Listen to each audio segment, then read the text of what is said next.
है।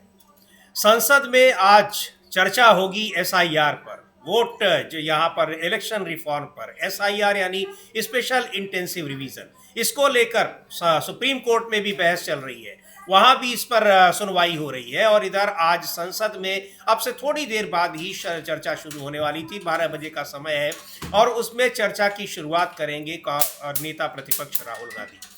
संसद में इस मुद्दे को लेकर, एसआईआर पर चर्चा को लेकर काफी दिनों तक प्रयास करना पड़ा, विपक्ष को, पूरे विपक्ष को एकजुट होकर बार बार प्रदर्शन करना पड़ा, और आखिरकार जब सरकार तैयार हुई तो उसने एक शर्त रख दी कि उससे पहले वंदे मातरम पर चर्चा होगी। लेकिन वंदे मातरम पर जब चर्चा हुई तो सरकार के साथ साथ आरएसएस और पूरी की पूरी वो विचारधारा एक्सपोज हो गई। अब ये सवाल उठ रहे हैं कि आखिर क्या इसीलिए संसद में वंदे मातरम पर चर्चा कराने की बात कही गई थी, क्या कुछ हुआ उसमें, उस पर बात करेंगे। लेकिन एसआईआर पर जिस तरह से सरकार घिरी हुई है, घिरा तो चुनाव आयोग है, लेकिन उसमें सरकार के साथ सांठ-गांठ के आरोप जो लग रहे हैं, और उसके तमाम प्रमाण देने के बावजूद उस पर चुनाव आयोग कोई सुनवाई नहीं कर रहा है। मामला अब सुप्रीम कोर्ट में भी है, संसद में भी इस पर जबरदस्त हंगामे के आसार हैं, क्योंकि सरकार घिरी हुई है, लेकिन सरकार को चूंकि उससे फायदा मिल रहा है, जैसा विपक्ष का कहना है कि वो चुनाव आयोग के साथ सांठ-गांठ करके जगह जगह अपनी सरकारें बना रही है, तो निश्चित तौर पर सरकार की ओर से और सत्तारूढ़ पार्टी की ओर से, गठबंधन की ओर से उस पर आपत्ति दर्ज कराई जाएगी। लेकिन एसआईआर पर चर्चा स्वीकार करना ये दिखाता है कि इस पर विपक्ष ने कितना दबाव रहा और किस तरीके से वो इस पर चर्चा को स्वीकार हुई। लेकिन अमलेंदु जी, उसके पहले जो ये शर्त लगाई गई कि वंदे मातरम पर भी चर्चा होगी, तो क्या ये केवल एसआईआर पर चर्चा को कमतर करना था, या फिर जिस तरीके से उसमें आरएसएस एक्सपोज हुआ है, हिंदू महासभा एक्सपोज हुआ है, भारतीय जनता पार्टी का जो पुराना संगठन है, जनसंघ है, वो एक्सपोज हुआ है, क्या ये नहीं मालूम था कि सरकार को कि ऐसा भी हो सकता है? वंदे मातरम पर कल चर्चाएं हुई, हम लोग पहले इस बात का जिक्र कर भी रहे थे, और आखिरकार सारी चीजें बिल्कुल खुली किताब की तरह रखी गई संसद में। वो सब संसद की कार्यवाही का हिस्सा है, आधिकारिक रूप से वहाँ सारी चीजें दर्ज हो गई। हाँ, बिल्कुल आधिकारिक तौर पर दर्ज हो गई समीर जी, और मोदी जी ने बुरी तरीके से, एक तरीके से कहा जाए कि आरएसएस और बीजेपी की बेइज्जती करवा दी जी, और सारी चीज़ें खुलकर आ गई कि इन लोगों ने आज़ादी के आंदोलन के दौरान क्या क्या पाप किए थे और किस तरीके से ये वंदे मातरम के खिलाफ थे, ये वंदे मातरम को नहीं गाते थे। ये सारी चीज़ें सामने खुलकर आ गई जी। अब ये मालूम तो रहा होगा, मोदी जी को भी मालूम रहा होगा, उनका जो स्क्रिप्ट राइटर है उनको भी पता होगा कि ये सारी चीज़ें आएंगी, लेकिन उन्होंने सोचा ये हुआ कि इस मीडिया के भरोसे जो है वो अपनी बातें कहने में कामयाब हो जाएंगे और सारी दूसरी की चर्चा होगी। लेकिन चूंकि लंबी बहस थी तो इसलिए बुरी तरीके से वहाँ मोदी जी भी फंसे हुए नजर आए और आरएसएस बीजेपी तो जबरदस्त तरीके से फंसे हुए नजर आए, और मामला इतना ज़्यादा खराब हो गया कि राजनाथ सिंह जो है समीर जी, वो तो आग बबूला हो गए बुरी तरीके से संसद में जी, और अबे तबे करने लगे, मतलब इस तरीके का डांटने धमकाने लगे। इस तरीके का राजनाथ सिंह का व्यवहार कम से कम पहले कभी नहीं देखा गया था। अमित शाह ये करते तो एक बार को स्वीकारा जा सकता था, मोदी ये करते तो स्वीकारा जा सकता था, लेकिन राजनाथ सिंह जो है वही इस तरीके की हरकत करें तो ये बिल्कुल समस्या पड़ी थी। इसका मतलब कि वो काफी गहरा चोट जो थी वो पहुंची, सारी चीजें खुलकर सामने आ गई कि आरएसएस और बीजेपी ने किस तरीके से आजादी के आंदोलन के दौरान आजादी के आंदोलन से विश्वासघात किया था इनके पूर्वजों ने जी। ये सारी चीजें सामने आ जी बिल्कुल। और आज राज्यसभा में भी वंदे मातरम पर चर्चा होगी, चर्चा की शुरुआत करेंगे गृह मंत्री अमित शाह। लेकिन कल राजनाथ सिंह, रक्षा मंत्री राजनाथ सिंह ने जिस तरीके से वहां पर जो बर्ताव किया, जिस तरह से विपक्ष के सांसदों को उन्होंने डांटा, एक बार देखते हैं। सोशल मीडिया पर बहुत वायरल हो रहा है वो उनका वीडियो, उसका वो क्लिप, उनका वो बयान, किस तरीके से, उसको हम देखते हैं। लेकिन अमलेंदु जी, एक चीज ये भी है कि आखिर उस समय स्पीकर साहब क्या कर रहे थे? क्या अगर टोका टोकी हो रही थी तो उसको डांटने का, हड़काने का काम राजनाथ सिंह का था, विपक्षी नेताओं का? क्या उनको नहीं रोकना चाहिए था राजनाथ सिंह को कि आपका ये काम नहीं है, मैं उनको रोकूंगा? ये भी बड़ा सवाल है। पहले देख लेते हैं राजनाथ सिंह ने कहा क्या, किस बात पर वो आग बबूला हो गए, नाराज हो गए, गुस्सा हो गए, और वहां पर स्पीकर, वहां ऐसा लग रहा है कि जैसे कोई स्पीकर कुर्सी पर बैठा ही नहीं है। पहले राजनाथ सिंह को सुनते हैं, कहा क्या उन्होंने। कौन बैठाने वाला है? कौन बैठाएगा? क्या बात करते हैं? यह हिम्मत हो गई है। अध्यक्ष रोकिए, कौन बैठाएगा? अध्यक्ष महोदय, संसद में कोई चाहे जो बोले, सच बोले, सत्य से थोड़ा परे भी बोले, लेकिन शोर शराबा नहीं मचाना चाहिए।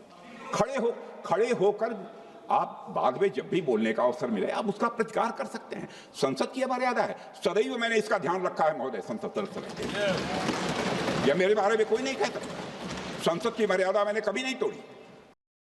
पक्ष के किसी सांसद ने टोका टोकी कर दी, उस समय स्पीकर की क्या भूमिका थी, ये बड़ा सवाल है अमलेंदु जी। बिल्कुल समीर जी, स्पीकर की क्या भूमिका थी, और ये देखा जाए कि स्पीकर की भूमिका तो खैर उस समय भी नहीं थी। जब मोदी बोल रहे थे उस समय भी स्पीकर जो थे वो आदरणीय प्रधानमंत्री जी कह रहे थे चलिए ठीक है आपके आदरणीय होंगे, लेकिन वहाँ जहाँ आप बैठे हैं वहाँ से आप आदरणीय प्रधानमंत्री कैसे कह सकते हैं? आप भाजपा के सांसद थोड़ी हैं, आप लोकसभा के स्पीकर हैं और आप कह रहे हैं आदरणीय प्रधानमंत्री जी, तो आपने अपने पद की कमान तो वैसे ही गिरा ली। तो ये आपने जो साबित किया वहाँ, तो अब आप भारतीय जनता पार्टी के अगर स्वयंसेवक बनकर वहाँ बैठे हुए हैं तो ठीक है आप आदरणीय प्रधानमंत्री जी कहिए, लेकिन जिस तरीके से अनुराग ठाकुर बोल रहे थे चाहे उस समय, चाहे राजनाथ सिंह बोल रहे थे इस समय, स्पीकर जो थे वो मालूम ही नहीं पड़े कि स्पीकर हैं। तो ये बहुत गंभीर मसला है, और मतलब एक तरीके से राजनाथ सिंह तो सदन के अंदर धमकाने की कोशिश कर रहे हैं।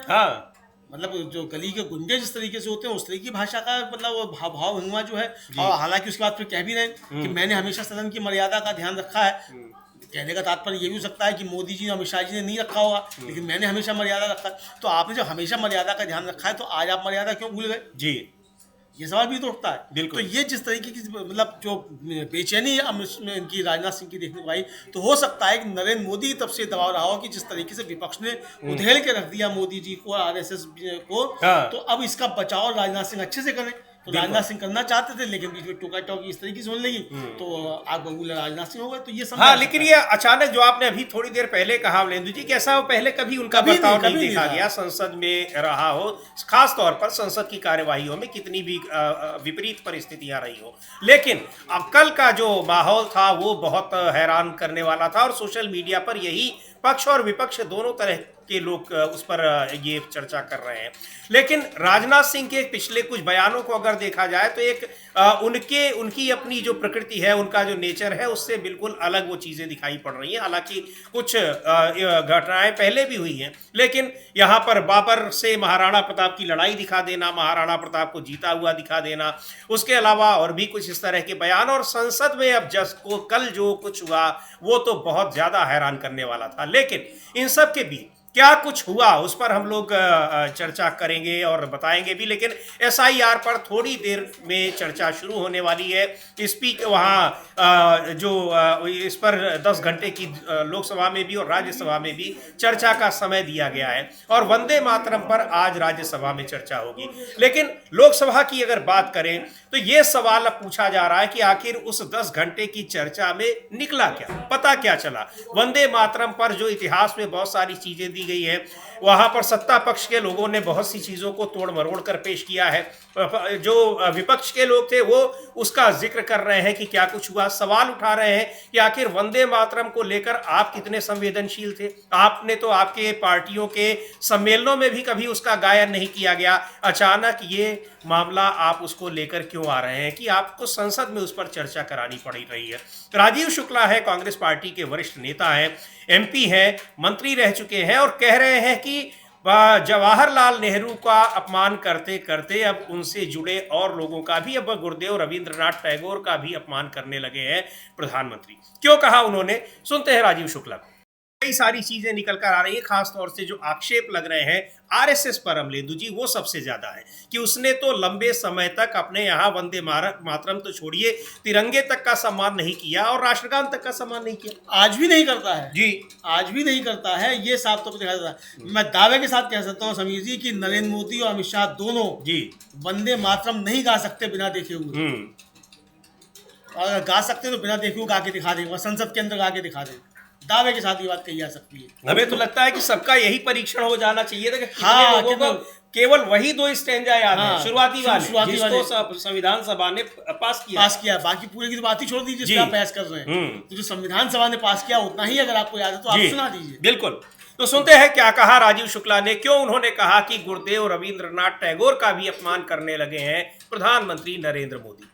रवीन्द्रनाथ टैगोर का भी अपमान कर रहे हैं, सीधे तौर पर ये कह रहे हैं राजीव शुक्ला। और यही सवाल पूछा जा रहा है, कहा जा रहा है कि आखिर 150 साल बाद क्यों? आपने तो कभी सम्मान किया ही नहीं, आपसे तो उसका कोई मतलब ही नहीं रहा, फिर ये सारी चीजें क्यों हो रही हैं? और कल अमलेंदु जी जो डीएमके के सांसद थे, उन्होंने तो जबरदस्त तरीके से इस पर अपनी बात कही, लेकिन पूरे विपक्ष ने जिस तरह से आरएसएस को खासतौर पर घेरा, भारतीय जनता पार्टी को, वो अब उसको देखकर लग रहा है कि आखिर क्यों बीजेपी वंदे मातरम पर चर्चा कराना चाह रही थी। हाँ, क्यों कराना चाह रही थी? घिरी हुई है, खुद घिरी हुई है, और चर्चा कराने के साथ साथ अपमान करना चाहते थे गुरुदेव रवीन्द्रनाथ टैगोर का, और अपमान कर रहे थे बंकिम चंद्र चटर्जी का भी। जी हाँ, कोई तो मोदी जी तो बंकिम दा कह रहे थे, कोई बंकिम दास चटर्जी कह रहा था, यानी नाम ही नहीं पता और आप सम्मान के साथ नाम नहीं ले सकते जी। मतलब जिस व्यक्ति ने लिखा उस जो राष्ट्रगीत बना, और जिसके लिए आप कह रहे हैं कि साहब 150 साल पे ऐसा होना चाहिए, वैसा होना चाहिए, आप उसका कायदे से नाम नहीं दे सकते। इसको लेकर तृणमूल कांग्रेस ने सख्त आपत्ति भी दर्ज कराई है समीर जी, और तृणमूल कांग्रेस के एक सांसद हैं, उन्होंने इसको लेकर बहुत सख्त आपत्तियां जताई। उनका बांग्ला में है, हम लोग सुनवा सकते हैं कि वो क्या कहा उन्होंने, और उसके बाद जो तृणमूल कांग्रेस ने अंग्रेजी में ट्वीट किया वो भी हम लोग दिखवाएंगे और हिंदी में बताएंगे भी। जी भी, और उस समय सौगत रॉय जो टीएमसी के सांसद, उन्होंने तो उसी समय आपत्ति से प्रधानमंत्री ने सुधारा अपने को, नहीं बंकिम बाबू हम कहेंगे। हाँ, तो फिर बाद में अपने को सुधारा, बंकिम दा जो था उन्होंने कहा जैसे दीदी हो दीदी, ऐसी बंकिम दा क्या इस स्टाइल में कहना चाहते थे प्रधानमंत्री, तो बहुत ज्यादा गिर गए। यानी जो आप लाभ लेने के लिए बंगाल चुनाव में करना चाहते थे, वो उल्टा जो है वो पड़ा है आपको, बूमरैंग कर गया वो प्रधानमंत्री और बीजेपी के। जी बिल्कुल, तो सुनते हैं क्या कहा है टीएमसी के सांसद ने, और इसको लेकर सख्त आपत्ति जताई है। यानी अब वंदे मातरम का मुद्दा पश्चिम बंगाल के चुनाव में जिसकी वजह से ये मुद्दा लाने की कोशिश की भारतीय जनता पार्टी ने, उसके लिए कैसे उल्टा पड़ता दिखाई पड़ रहा है। सुनते हैं टीएमसी के सांसद को क्या कहा उन्होंने।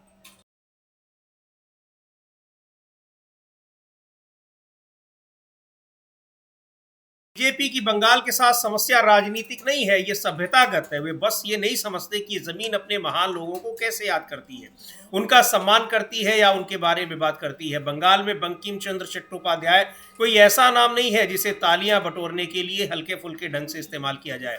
वे ऋषि बंकिम है, एक महान हस्ती जिनके शब्दों ने गुलामी की जंजीरों में जकड़े देश को जगाया। उनकी विरासत का सम्मान संयम और विनम्रता के साथ किया जाना चाहिए। ठीक यही कमी थी जब नरेंद्र मोदी ने उन्हें बंकिम दा कहकर संबोधित किया, और अब यही बात उन्होंने कही है कि ये जबान फिसलने की गलती नहीं है, ये उनकी सभ्यतागत ये दिक्कत है, और ये इस तरह के बातें वो करते रहते हैं। बंगाल की सभ्यता से संस्कृति से परिचित नहीं। हाँ बिल्कुल, प्रधानमंत्री और बीजेपी जो है बंगाल की सभ्यता संस्कृति से परिचित नहीं है जी। और ये भी कहा उन्होंने कि ये ऐसा तब होता है जब किसी संस्कृति में जड़ें न रखने वाले लोग उसके साथ करीबी दिखाने की कोशिश करते हैं जी। वे ऊपरी तौर पर नकल करते हैं, असली चीज को बिगाड़ते हैं, और जिसका सम्मान करने का दावा करते हैं उसी का अपमान करते हैं। यानी प्रधानमंत्री ने बंकिम चंद्र चटर्जी को अपनाने की जो दावा करने की कोशिश की, लेकिन अपमान कर बैठे बंकिम चंद्र चटर्जी। जी बिल्कुल, और उल्टा पड़ गया। आपसे रुक करते हैं लोकसभा का। एसआईआर पर चर्चा वहां होने वाली है आज 10 घंटे की ये चर्चा होगी। देखते हैं क्या कुछ हो रहा है इस समय लोकसभा में। चर्चा चल रही है और मनीष तिवारी कांग्रेस पार्टी के सांसद हैं, उन्होंने बहुत मजबूती के साथ वो एक सारी चीजें रखी, और वही बात जो मामले सुप्रीम कोर्ट में भी आए हैं, और लगातार यहाँ चर्चा हो रही कि कैसे चुनाव आयोग संसद की शक्तियों को हड़पने की कोशिश कर रहा है, और वहाँ एसआईआर का कोई औचित्य नहीं। लेकिन एक उन्होंने बहुत बड़ी बात कही अमलेंदु जी कि अगर एसआईआर की जरूरत पड़ रही है और कानून संविधान यही कहता है, तो उसका औचित्य बताया जाए कि आखिर क्यों उसकी जरूरत पड़ रही है, क्या उसका कारण है, और वो सदन पटल पर रखा जाए। ये सरकार के लिए एक बड़ी चुनौती है। हाँ बिल्कुल, ये सरकार के लिए बड़ी चुनौती है, और ये साफ तौर पर कि अगर आपको कराना है एसआईआर, आप करा भी रहे हैं, और अगर आप कहते हैं साहब संविधान आपको इजाजत देता है, तो आपको उसका कारण बताना होगा कि क्यों आप करा रहे हैं, तो वो आपने नहीं बताया। और दूसरा है कि पूरे देश में या पूरे राज्य में एक साथ कराने का आपको संविधान उसकी अनुमति नहीं देता है। आपको एक विशेष क्षेत्र में आप करा सकते हैं, लेकिन तब भी आपको कारण बताना पड़ेगा। आपने ये कराते समय कोई कारण नहीं दिया। ये साफ तौर पर मनीष तिवारी का तर्क था, और मनीष तिवारी के तर्क की काट कोई दिखाई नहीं पड़ी है। संजय जायसवाल बीजेपी के सांसद हैं, वो बोल भी रहे हैं, लेकिन वो कोई तर्क हो, कोई काट हो उसकी, वो उनके पास दिखाई नहीं पड़ रही है। लेकिन एक स्वीकारोक्ति उन्होंने की कि हमारे लिए तो बहुत अच्छा है। और यही तो विपक्ष कह रहा है कि चुनाव आयोग भारतीय जनता पार्टी के नेता चुनाव आयोग की जगह वो आकर उसका बचाव क्यों करने लगते हैं। और आज उन्होंने साफ साफ कह दिया, बीजेपी की ओर से जो सबसे पहले बोलने आए डॉक्टर संजय जायसवाल, बिहार से लोकसभा के सांसद हैं, उन्होंने कहा कि हमारे लिए यानी भारतीय जनता पार्टी के लिए तो बहुत अच्छा है ये। हाँ बिल्कुल, ये कहा कि भारतीय जनता पार्टी के लिए बहुत अच्छा है। और मोदी जी इस बात तो नहीं कह पाए, संजय जायसवाल ने आके कह दिया जी कि ये हमारे लिए बहुत अच्छा है। तो अब ये अच्छा है तो ठीक है, तो आपके लिए अच्छा होगा, लेकिन देश के लिए तो बहुत बुरा है। तो ये अभी जिस तरीके से वहाँ बातें चल रही हैं संसद में समीर जी, और राहुल गांधी भी आज इस पर बोलेंगे, और राहुल गांधी जब बोलेंगे तब भी हम लोग लाइव दिखाएंगे अपने दर्शकों को वहाँ क्या चल रहा है। और अभी फिर दिखाएंगे ना, सुप्रीम कोर्ट में भी SIR पर ज़बरदस्त बहस चल रही है, तो वो भी हम लोग बताएंगे कि वहाँ सुप्रीम कोर्ट में क्या चल रहा है। इस समय शादान फरासत जो है वो इस समय अपनी बहस कर रहे हैं, और जस्टिस जो है माल्या बागची जो है उन पर सवाल जो है कुछ दाग रहे हैं, मतलब कुछ थोड़ी हीटेड जो है वो एक कहा जाए, वो वहाँ भी चल रही है। लेकिन संसद के अंदर भी आज ज़बरदस्त तरीके से SIR पर बात चल रही है, और मनीष तिवारी ने टू द पॉइंट बहुत विस्तार के साथ कि SIR क्या है, चुनाव सुधार क्या है, इस पर पूरी बात रखी और कहा कि चुनाव आयोग को SIR कराने की इजाज़त ये सदन नहीं देता है, ये संविधान नहीं देता है जी, और कानून बनाने का अधिकार चुनाव आयोग को नहीं है। ये सदन जो कानून बना के देगा वो कानून का पालन चुनाव आयोग को करना है। चुनाव आयोग अपने तरीके से कोई कानून नहीं बना सकता, और यही दलीलें समीर जी सुप्रीम कोर्ट में याचिकाकर्ताओं की तरफ से दी गई। जी हाँ बिल्कुल, वहां अभिषेक मनु सिंघवी ने बाकायदा ये कहा कि किस तरीके से चुनाव आयोग वो अपना कोई ऐसा नियम नहीं बना सकता है, नियम और कानून बनाने का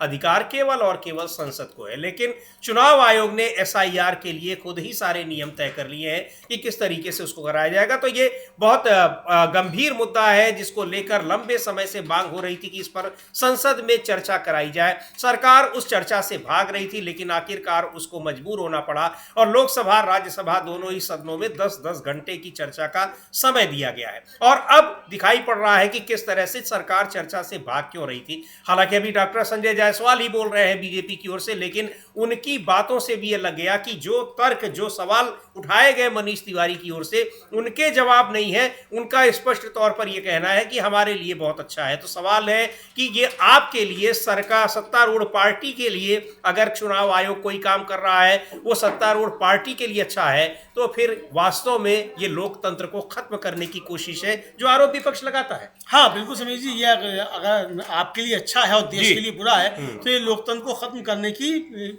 दिशा में एक कदम बड़ा जो है वो ये है। और SIR वास्तव में लोकतंत्र को खत्म करने की दिशा में ही जो है वो बड़ा कदम है। अब चुनाव आयोग की शक्तियों को लेकर सुप्रीम कोर्ट में काफी ज्यादा बहस चल रही है जी, और यहाँ भी जो है चुनाव आयोग की शक्तियों को लेकर बहस चल रही है। लेकिन एक बात बिल्कुल स्पष्ट आ रही है कि चुनाव आयोग कोई कानून नहीं बना सकता। बिल्कुल, एक संवैधानिक संस्था है, तो संविधान ने आपको बनाया है, आपने संविधान को नहीं बनाया है। इसी तरीके से सुप्रीम कोर्ट कोई कानून नहीं बना सकता जी, सुप्रीम कोर्ट को संविधान ने बनाया है, सुप्रीम कोर्ट ने संविधान नहीं बनाया है। बेशक सुप्रीम कोर्ट संविधान का कस्टोडियन है जी, तो कस्टोडियन है, लेकिन उसका निर्माता नहीं है।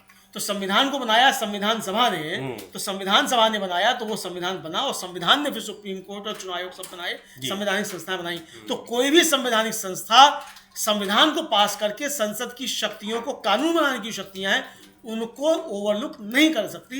ये बात एकदम स्पष्ट है जी बिल्कुल, ये बात है कि कोई भी संवैधानिक संस्था खुद से कानून या नियम नहीं बना सकती है। कानून बनाने का अधिकार केवल और केवल संसद को है। बिल्कुल सही कह रहे हैं अमलेंदु जी कि सुप्रीम कोर्ट भी उन्हीं कानूनों की व्याख्या करता है, उन्हीं पॉइंट्स की व्याख्या करता है जो संविधान में लिखे हैं या संसद ने कानून बनाया है। और अगर संसद के बनाए कानून संविधान की कसौटी पर खरे नहीं उतरते हैं तो सुप्रीम कोर्ट को यह अधिकार है कि वो उनको खारिज कर देता है। लेकिन सुप्रीम कोर्ट कोई कानून नहीं बना सकता है। इसीलिए जब नियम बनाया गया चुनाव आयुक्तों की नियुक्ति वाला, सरकार ने उसको पलट दिया। सुप्रीम कोर्ट ने एक सुझाव दिया था, लेकिन सरकार ने उस सुझाव को नहीं माना, तो उस पर सुप्रीम कोर्ट फिर आपत्ति नहीं कर पाया, क्योंकि वो कानून जो है वो बना कर दिया संसद ने। उसी का जिक्र कर रहे थे मनीष तिवारी जब उन्होंने चर्चा की शुरुआत की, और कहा कि ये तो चुनाव आयोग को बनाया ही इस तरह से गया है कि वो हमेशा सरकार की तरफदारी करेगा।